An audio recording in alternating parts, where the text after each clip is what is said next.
All right, welcome to our next chapter and unit here on civil rights. Today we're going to talk about the fight begins for April 19th, 2018. Okay, our objectives and standards: understand the discrimination African Americans faced, and recognize the importance of resistance to the civil rights movement.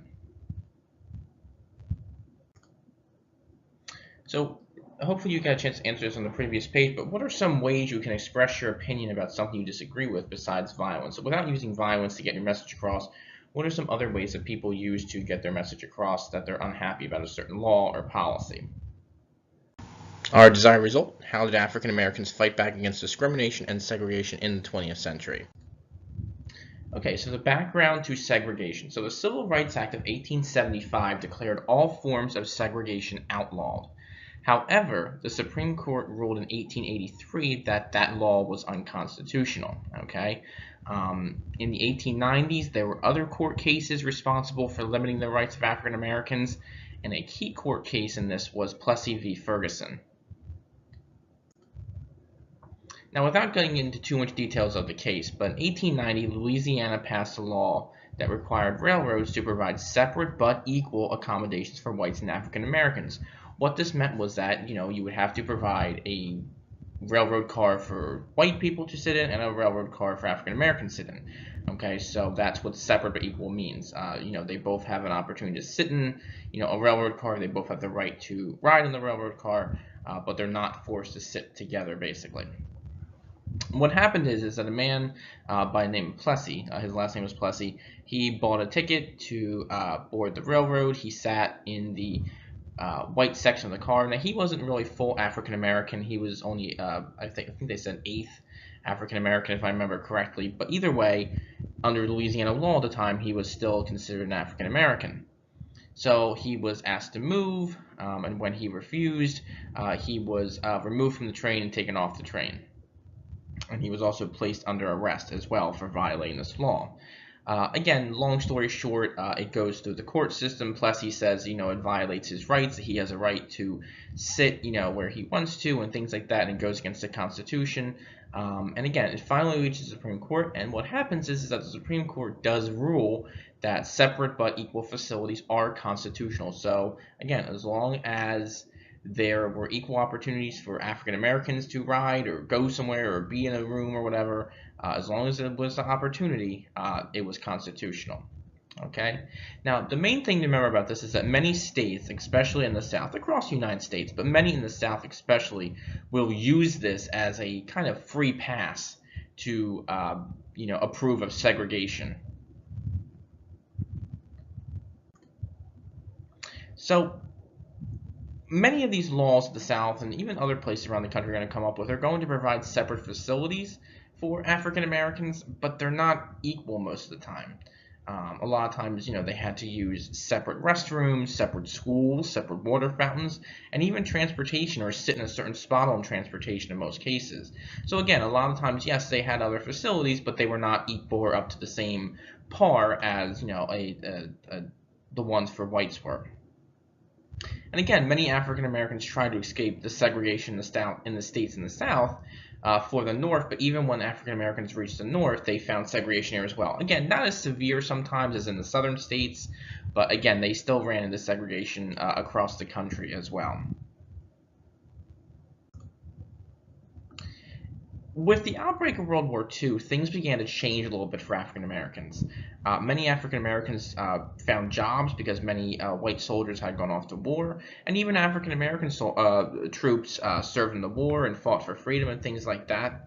And another big factor to remember that we talked about a little bit during World War II with the home front, is that President Roosevelt ended discrimination for hiring in federal agencies. So again, all these kind of combination of things kind of lead to African Americans feeling confident and feeling the power to fight for equal rights.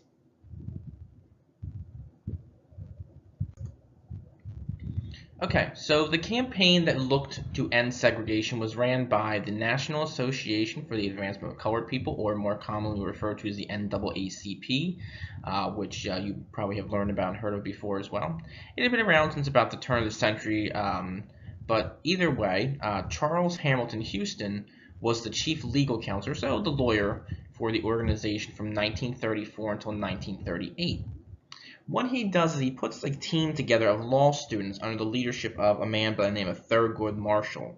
Now, Marshall and his team are going to win many Supreme Court cases that are going to bring about equal rights for African Americans. So many of the cases that were argued by the NAACP are important landmark judicial decisions.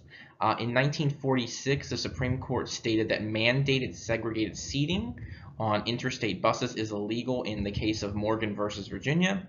And in 1950, the Supreme Court ruled that state law schools must admit African American applicants even if a school exists in them separately in the case Sweat versus Painter. So again, expanding equal rights for African Americans. The most stunning victory came in the decision of Brown versus Board of Education of Topeka.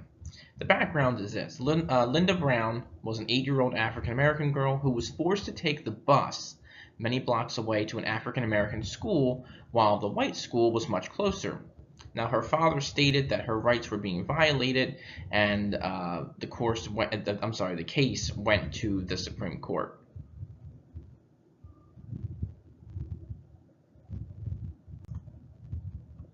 So in a big victory for schools, or in schools I should say, the Supreme Court ruled that segregation in schools is illegal on May 17, 1954. Okay, and this ruling is going to impact the lives of children in every state in the United States at this time. And this picture here is a picture with her mother sitting with her daughter holding a newspaper the day after the court made the decision, and it reads, High Court bans segregation in public schools. Again, she's kind of looking at her, knowing that, this is going to be a better opportunity in life for her daughter, because now, African American children and white children will have the same facilities, the same type of education.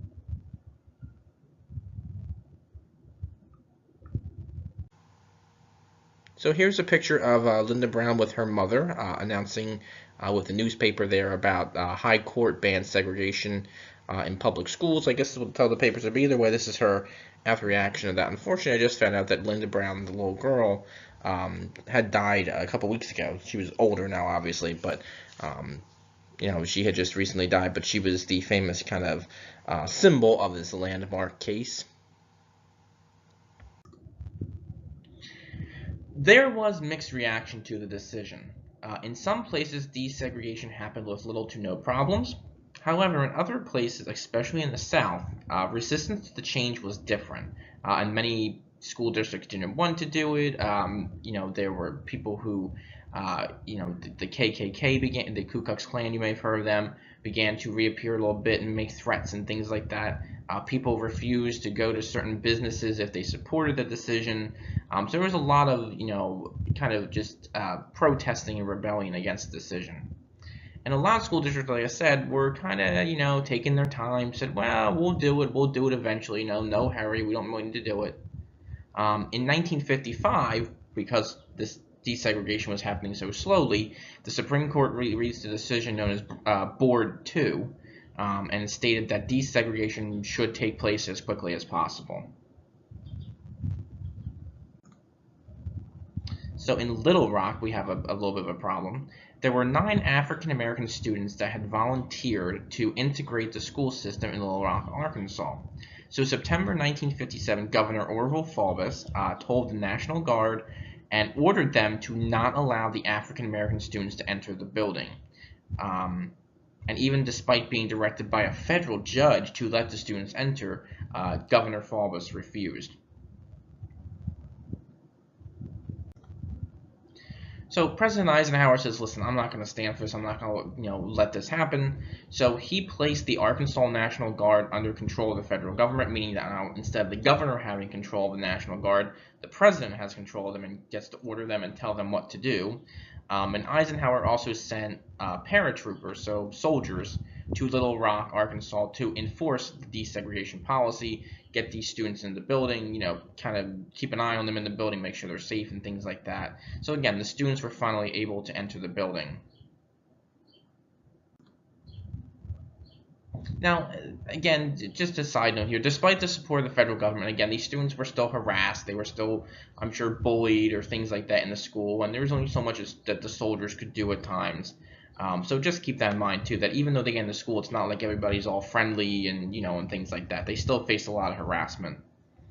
On September 9th, 1957, the Civil Rights Act of 1957 passed Congress, and what it did was it gave the Attorney General more power over desegregation at the national level. So now the Attorney General will be in charge of making sure that desegregation happens across the country.